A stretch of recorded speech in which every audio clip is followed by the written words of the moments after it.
Hare Rama, Rama Rama, Hare Hare. Hare Krishna, Krishna Krishna, Hare Hare. Hare Rama, Rama Rama, Hare Hare. Hare Krishna, Krishna Krishna, Hare Hare. Hare Rama, Rama Rama, Hare Hare. Hare Krishna, Krishna Krishna, Hare Hare. Chapter 21. Vidura uvacha swayambhuvasya cha manoor vyashah paramasammatah katyatam bhagavan yatra maitune naidhire prajaha. Vidura said, "The line of Swayambhuva Manu was most esteemed. O worshipful sage, I beg you, give me an account of this race whose progeny multiplied through sexual intercourse."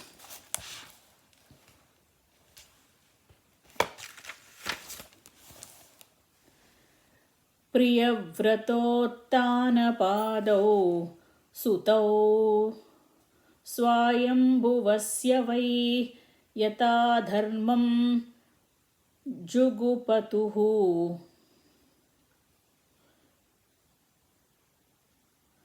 सप्तद्वीपवतीं महीम्.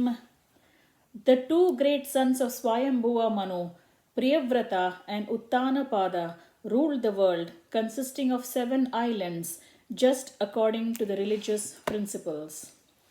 Tasya Vaiduhita Brahman Devahutiti Vishruta Patni Prajapate Rukta Kardamasya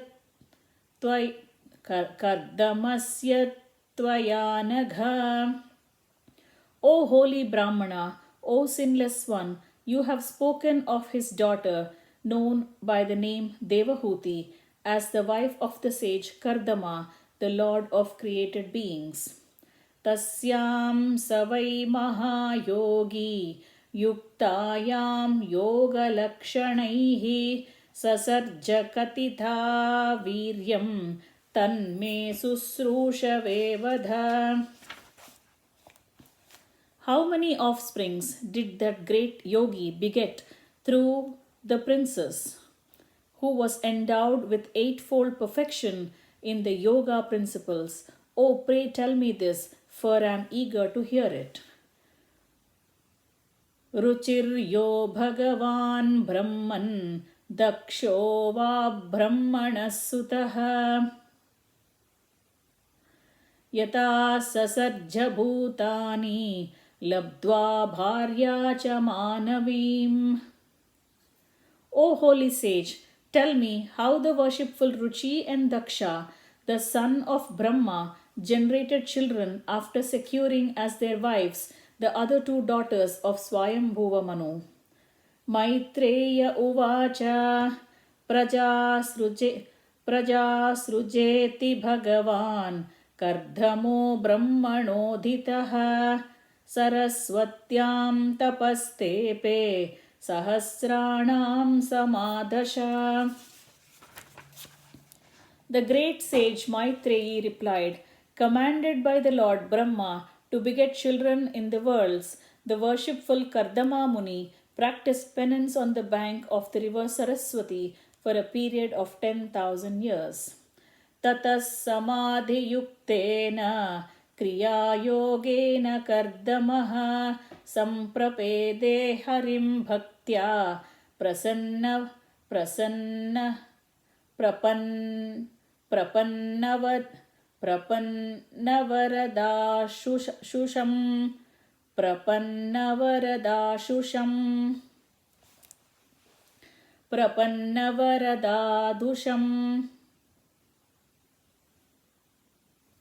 Prapannavaradaashusham. Shu is correct. Okay.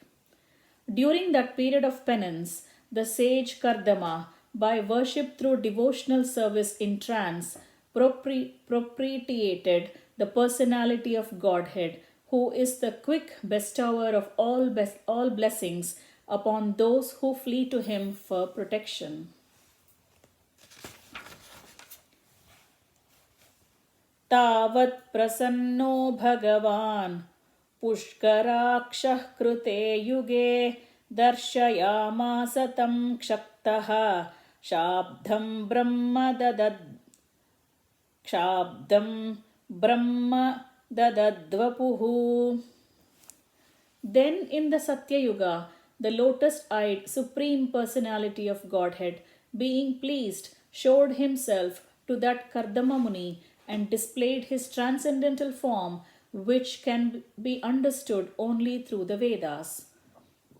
Satam Virajamarkabham Sitapadmotpalasrajam Snigdanilalakavrata Vaktrabjam Virajombaram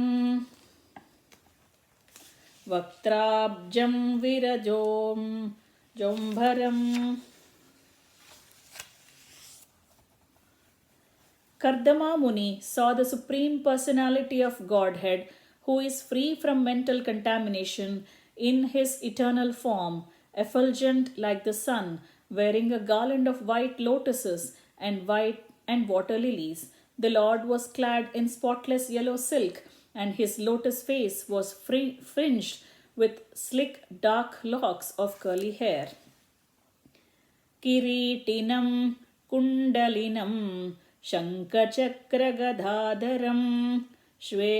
Shvetotpalakridanakam Manasparshasmite.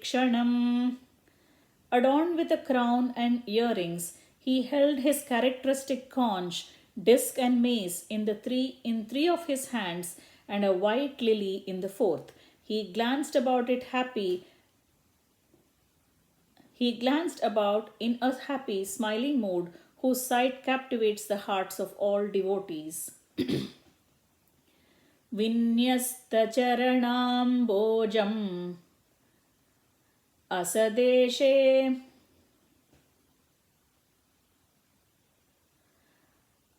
Vinyasya charanambojam Amsadeshe Gurutmanaha Drishtva Kevasitam Vakshaha Shriyam Kaustubakandaram. A golden streak on his chest, the famous Kaustuba gem, suspended from his neck. He stood in the air with his lotus feet placed on the shoulders of Garuda. Jata harshopatan murdhna kshitau labda manoratah girbhistvabhya grunat pritihi swabhavatma krutanjalihi. When Kardama Muni actually realized the Supreme Personality of Godhead in person, he was greatly satisfied because his transcendental desire was fulfilled. He fell on the ground with his head bowed to offer obeisances unto the lotus feet of the Lord. His heart naturally full of love, with folded hands he satisfied the Lord with prayers. Rishiruvacha Jushtam batadhya kila sattva rasheha samsidhyamakshnostava darshanannaha yad darshanam janma biridya sadbir ashasate yogino ruda yogaha. The great sage Kardama said, O Supreme Worshipful Lord, my power of sight is now fulfilled, having attained the greatest perfection of the sight of you, who are the reservoir of all existences. Through many successful births of deep meditation, advanced yogis aspire to see your transcendental form. ये मायया ते हतमेधसत्वत् पादारविन्दं भवसिन्धुपोतम् उपासते कामलवायतेषां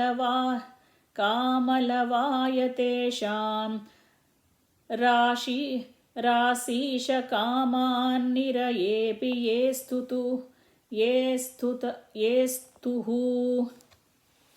Your lotus feet are the true vessel to take one across the ocean of mundane nations. Only persons deprived of their intelligence by the spell of the deluding energy will worship those feet with view to attain trivial and momentary pleasures of the senses, which even persons rotting in hell can attain.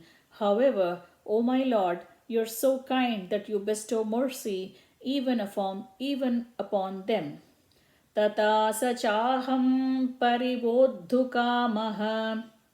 परिवोद्धुकामः समानशीलां गृहमेदधेनुम्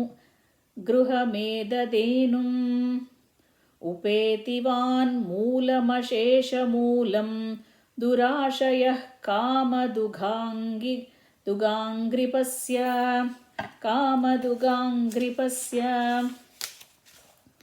Therefore, desiring to marry a girl of like disposition, who may prove to be a veritable cow of plenty in my married life, to satisfy my lustful desire, I too have sought the shelter of your lotus feet, which are the source of everything, for you are like a desire tree.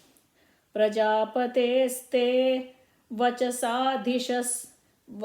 vachasadiशतन्त्या लोकः किलाय कामहतोऽनुबद्धः अहं च लोकानुगतो वहामि बलिं च शुक्लानिमिषाय तुभ्यम्.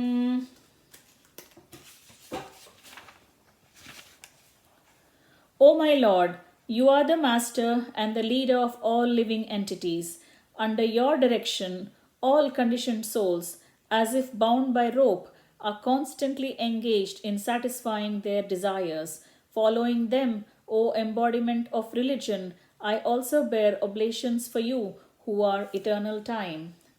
Lokamscha lokanugatan pashumscha hitva kshitaste charanatapatram parasparam twadgunavadasinsidu.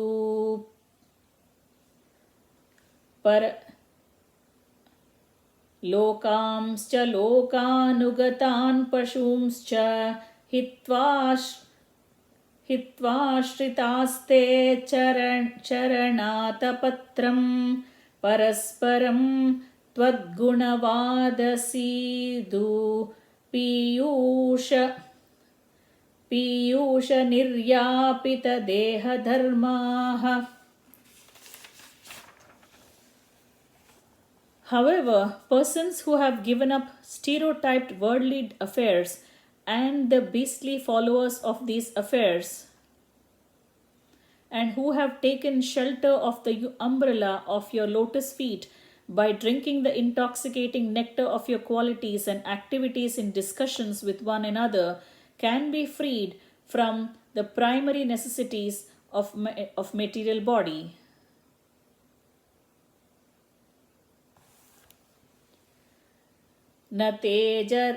न तेजराक्ष भ्रमिरायुरेषां त्रयोदशारं त्रिदशं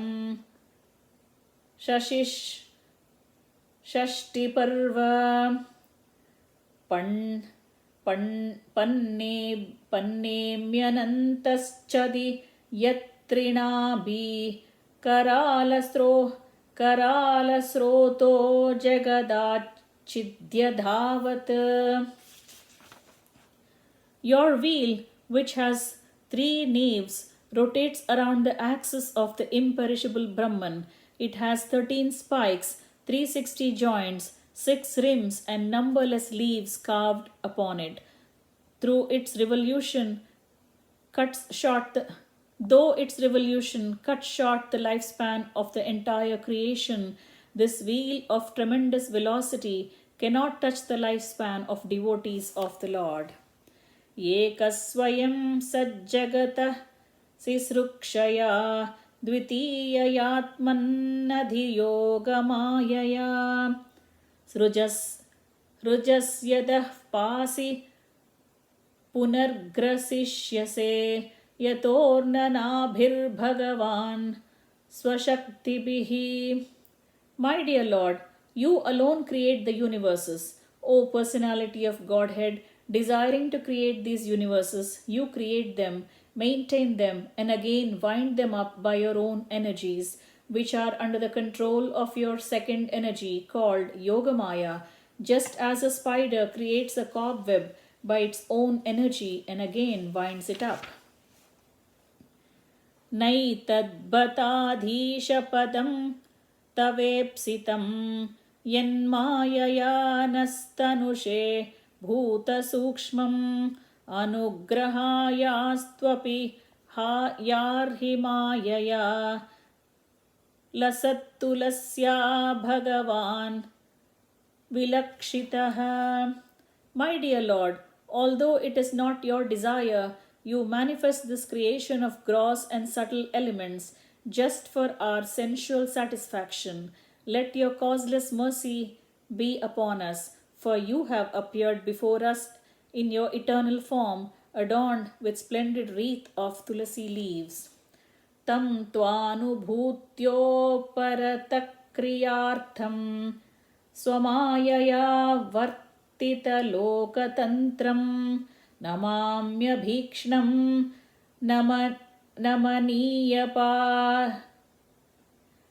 नमनीयपाद सरोजमल्पीयसि कामवर्षम्. I continuously offer my respectful obeisances unto your lotus feet, of which it is worthy to take shelter, because you shower all benedictions on the insignificant. To give all living entities detachment from fruitive activity by realizing you, you have expanded these material worlds by your own energy. Rishiruvacha ityavyalikam pranutobjanabha tamabhabhashe वचसामृतेन सुपर्णपक्षोपरि रोचमानः प्रेमस्मितोद्वीक्षण विभ्रमद्भ्रुः. Maitreyi resumed, sincerely extolled in these worlds, Lord Vishnu, shining very beautifully on the shoulders of Garuda, replied with words as sweet as nectar. His eyebrows moved gracefully as he looked at the sage with a smile full of affection. Shri Bhagavanuvacha viditva tava chaityam me puraiva samayojitat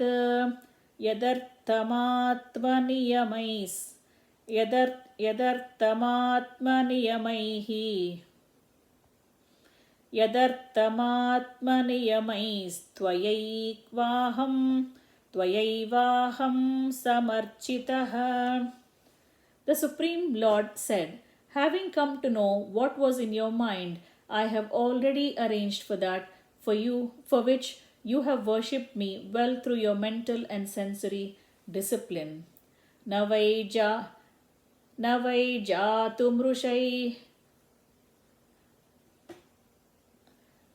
jatumrushaiva syat prajadhyakshamadharhanam भवद्विदेश्वतिताराम मयि संघृभितात्मनाम्.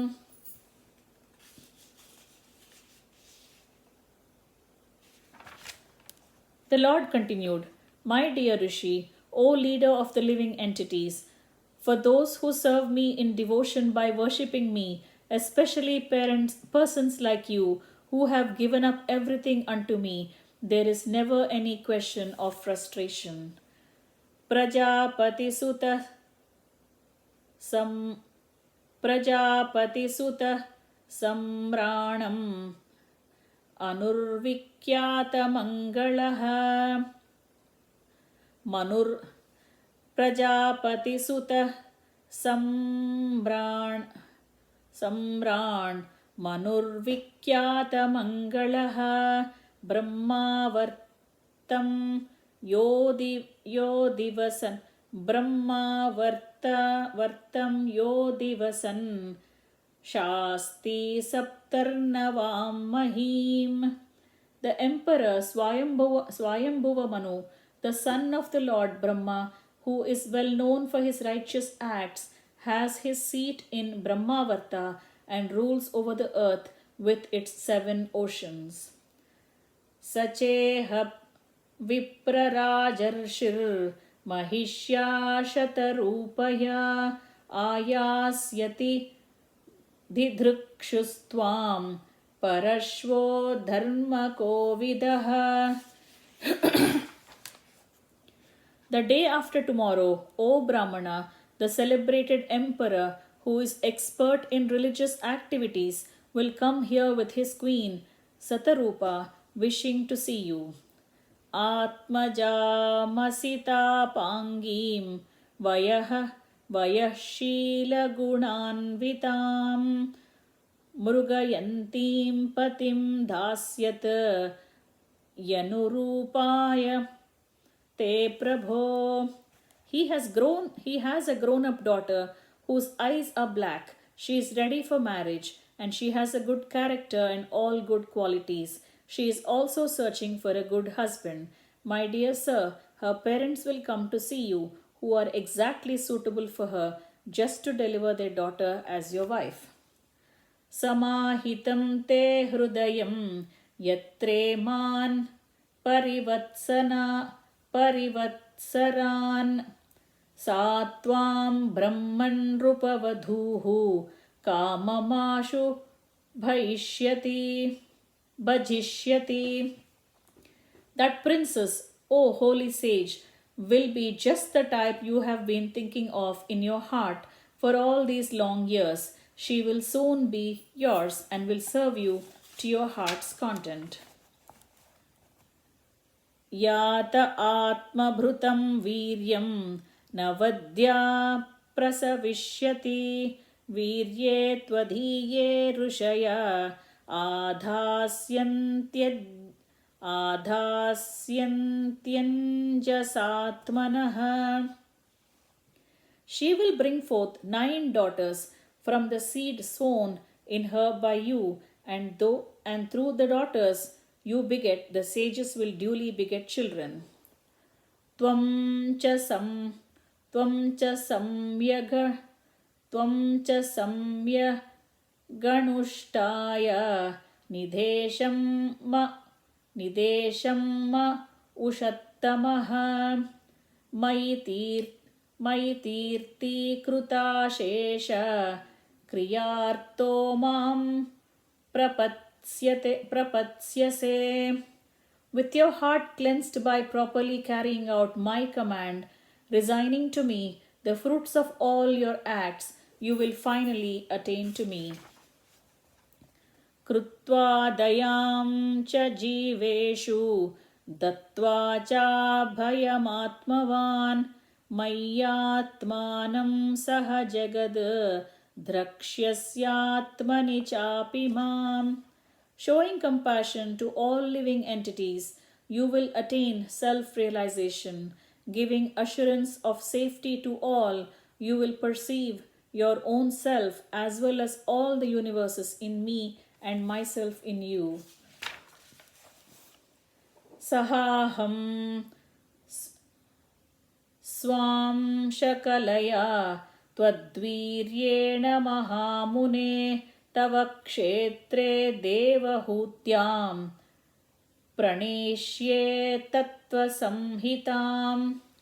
O great sage, I shall manifest my own planetary portion through your wife Devahuti along with your 9 daughters, and I shall instruct her in the system of philosophy that deals with the ultimate principles or categories. Maitreya Uvacha evam tamanubhashyatha Bhagavan pratyagakshajah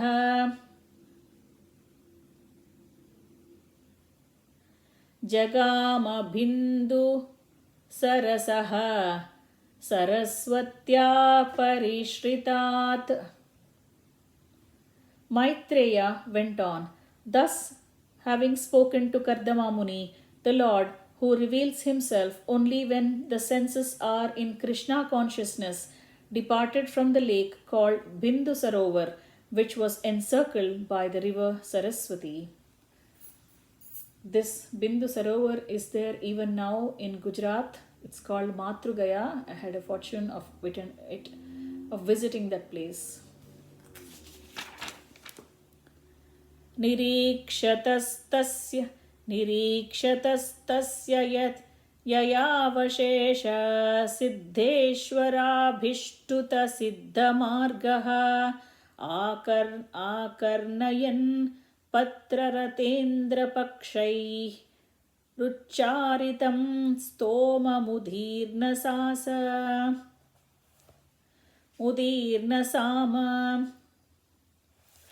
While the sage stood looking on, the Lord left by the pathway leading to Vaikunta, a path extolled by all great liberated souls. The sage stood listening as the hymns forming the basis of the Samaveda were vibrated by the flapping wings of Lord's carrier, Garuda. Tubhyam namami Jagadishwaraya, Tubhyam namami Narayanaya. That is the Veda that goes from Garuda. Atas samprastite शुक्ले कर्धमो भगवान् ऋषिः आस्ते स्म बिन्दुसरसि तं कालं प्रतिपालयन्. Then after the departure of the Lord, the worshipful sage Kardama stayed on the bank of Bindu Sarovara, awaiting the time of which the Lord had spoken. Manusyandanamastaya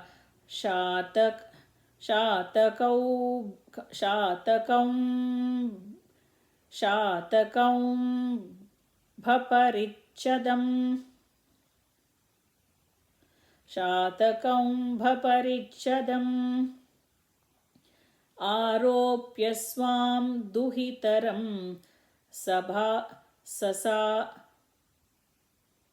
सभार्या पर्यटन्महीम्.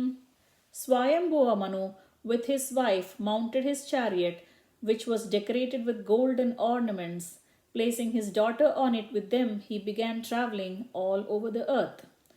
Tasmin sudanvannahani Bhagavan yat samadishat upayadashramapadam mune shantavrajasya tat. O Vidura, they reached the hermitage of the sage, who had just completed his vows of austerity on the very day foretold by the Lord. Yasmin bhagavato netran nyapatannashrubindavaha krupaya Samparitasya prapannerpitaya mrusham. Tadvai bindusaro nama saraswatya pariplutam punyam shivamrutajalam Maharshigana-sevitam. The holy lake Bindusarovar, flooded by the waters of the river Saraswati, was resorted to by the hosts of eminent sages. Its holy water was not only auspicious but as sweet as nectar. It is called Bindu Sarovara because drops of tears had fallen there from the eyes of the Lord, who was overwhelmed by the extreme compassion for the sage who had sought his protection. पुण्यद्रुमल पुण्यद्रुमलताजालैः कूजत्पुण्यमृगद्विजैः सर्वर्तुपलपुष्पाढ्यं वनराजिश्रियान्वितम्. The shore of the lake was surrounded by clusters of pious trees and creepers, rich in fruits and flowers of all seasons, that afforded shelter to the pious animals and birds which uttered various cries. It was adorned by a beauty of groves of forest trees. मत्तद्विजगणैर्दृष्टं घुष्टं मत्तद्विजगणैर्घुष्टं मत्तभ्रमरविभ्रमं मत्तबर्हिनटाटोपम् आह्वयन्मत्तकोकिलम्. The area resounded with the notes of overjoyed birds. Intoxicated bees wandered there, intoxicated peacocks proudly danced, and merry cuckoos called one another. Kadamba champakashoka karanja bakulasanaihi kundamandara kutajaish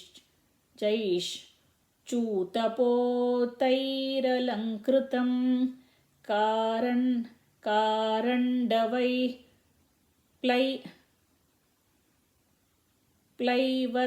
प्लैवर्ह्यंसैः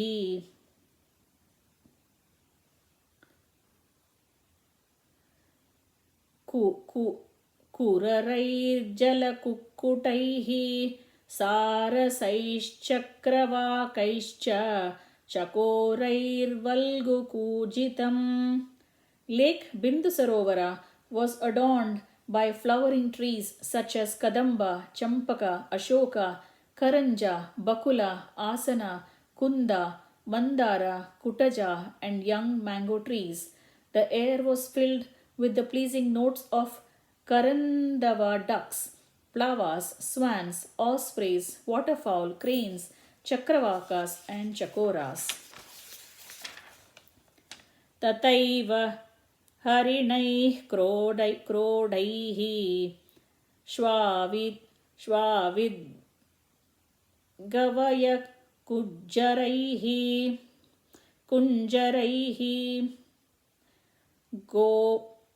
गोपुच्चैर्हरिभिर्मर्क्यैर्नकुलैर्नबिभिर्वृतम्.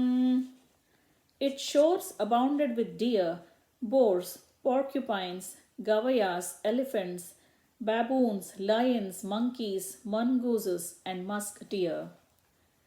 Pravishasya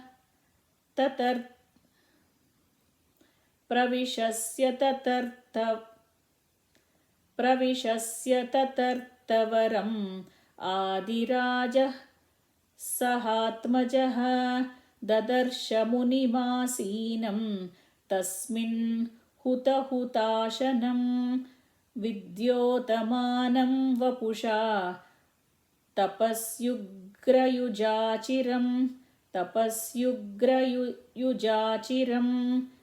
नातिक्षामं भगवतः स्निग्धदापाङ्गवलोकनात् तद्व्याहृतामृतकला पीयूषश्रवणेन च.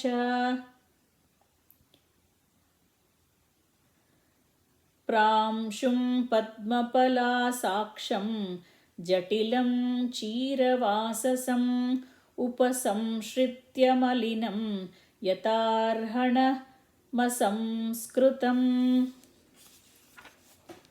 Entering that most sacred spot with his daughter and going near the sage, the first monarch, Swayambhuva Manu, saw the sage sitting in his hermitage, having just propitiated the sacred fire by pouring oblations into it. His body shone most brilliantly.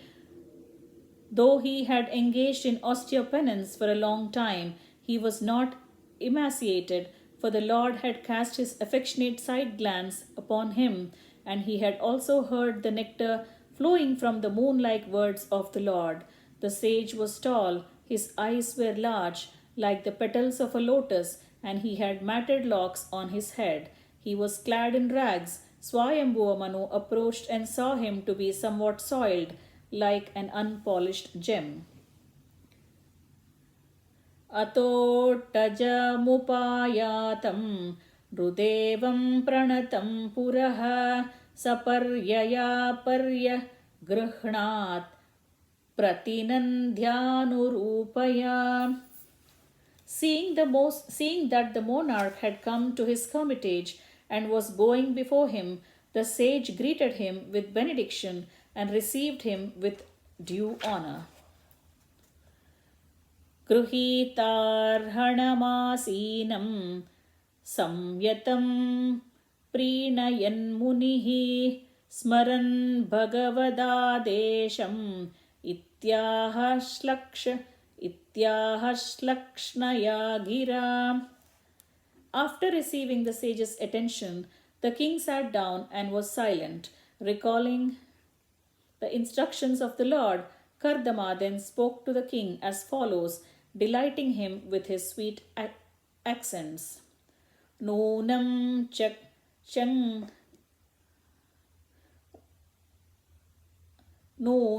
chankramanam deva satam samrakshanayate vadhaya cha satam yastvam hare shaktirhi palini. The tour you have undertaken, O Lord, is surely intended to protect the virtuous and kill the demons, since you embody the protecting energy of Sri Hari.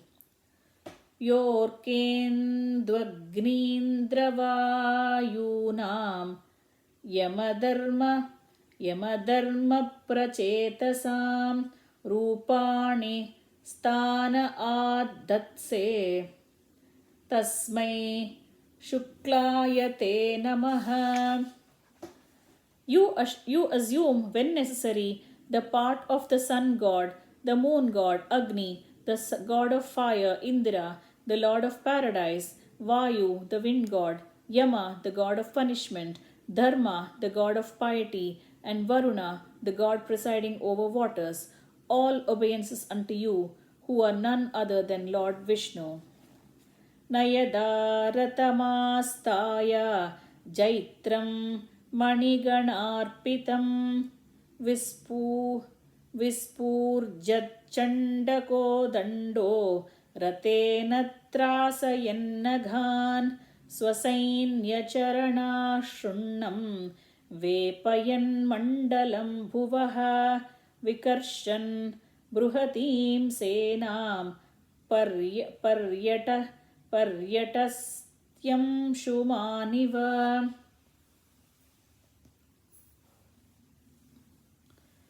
तदैव सेवतः सर्वे वर्णाश्रमनिबन्धनाः भगवद्रचिता राजन् भिद्येरन्भत dasyubihi. If you did not mount your victorious jeweled chariot, whose mere presence threatens culprits, if you did not produce fierce sounds by the twanging of your bow, and if you did not roam about the world like the brilliant sun, leading the huge army, whose trampling feet cause the globe of the earth to tremble, then all the moral laws governing the varnas and the ashramas created by the Lord himself would be broken by the rogues and rascals. अधर्मश्च समेधेत लोलुपैर्व्यङ्कुशैर्नृभिः शयाने त्वहि लोकोऽयं दस्युग्रस्तो विनङ्क्ष्यति. If you gave up all thought of world situation, unrighteousness would flourish, for men who hanker only after money would be unopposed. Such miscreants would attack and the world would perish. अतापि पृच्छे त्वां वीर यदर्थं त्वमिहागतः तद्वयं निर्व्यलीकेन प्रतिपद्यामहे हृदा. In spite of all this, I ask you, O valiant king, the purpose for which you have come here. Whatever it may be, we shall carry it out without reservation. Thus ends the chapter entitled Conversation between Manu and Kardama. Hare Rama, Rama Rama, Hare Hare. Hare Krishna, Krishna Krishna, Hare Hare. Hare Rama, Rama Rama, Hare Hare. Hare Krishna, Krishna Krishna, Hare Hare. Hare Rama, Rama Rama, Hare Hare. Hare Krishna, Krishna Krishna, Hare Hare.